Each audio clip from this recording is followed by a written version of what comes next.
සරු පොළවක් අපට ඇතේ. සොබාදම් මාතාවගෙන් ලක්මාවට ලැබුණු අමිල සම්පතක් ලෙස මිහිතලය හැඳින්විය හැකිය. ඉවත දමන දඬුවක් වුවද දළුලා යළි පැලවීමේ ආශ්චර්ය ලක් පොළවේ වෙසෙන අපිද අත්විඳ ඇත්තෙමු. සරුවට වැදුණු එළවලු, රසනහර පිනවන පළතුරු, ධාන්‍ය වර්ග, අල වර්ග මෙන්ම පලා වර්ගද ලක්දෙරණේ සශ්‍රීකත්වය මැනවින් විඳහා දක්වයි. ඇල දොළ, ගංගා, දිය ඇලි, වැව් අමුණු මෙන්ම වැසිදියද පොළෝ තලය තෙත් කරමින් පසේ පෝෂණය රඳවා ගැනීමට සහයෝගය ලබා දෙයි. විදේශ විනිමය උපයන තේපොල්, රබර් ආදී අපනයන භෝගද ලක් පොළවේ පෝෂණය උරා ගනිමින් සරුවට වැඩේ. මුතු මැණික් පිරි දරණී තලය ලක්වැසියන්ට වාසනාව ගෙනෙනා සුරපුරයකි.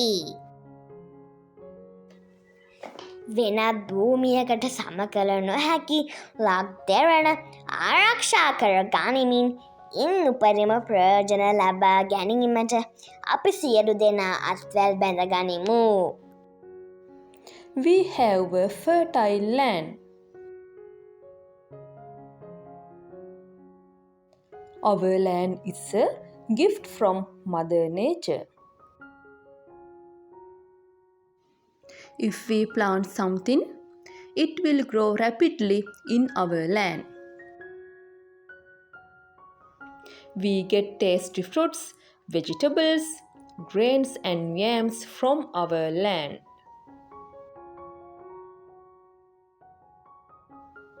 Rivers, lakes, and rain keep the land wet and fresh.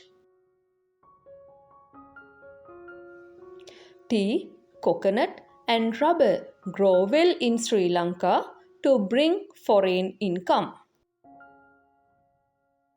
Our land has gems and pearls that bring us good luck.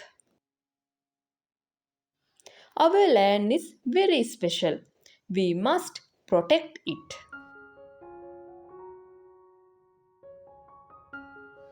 Please like, subscribe, and press the bell icon. Thank you for watching our YouTube channel.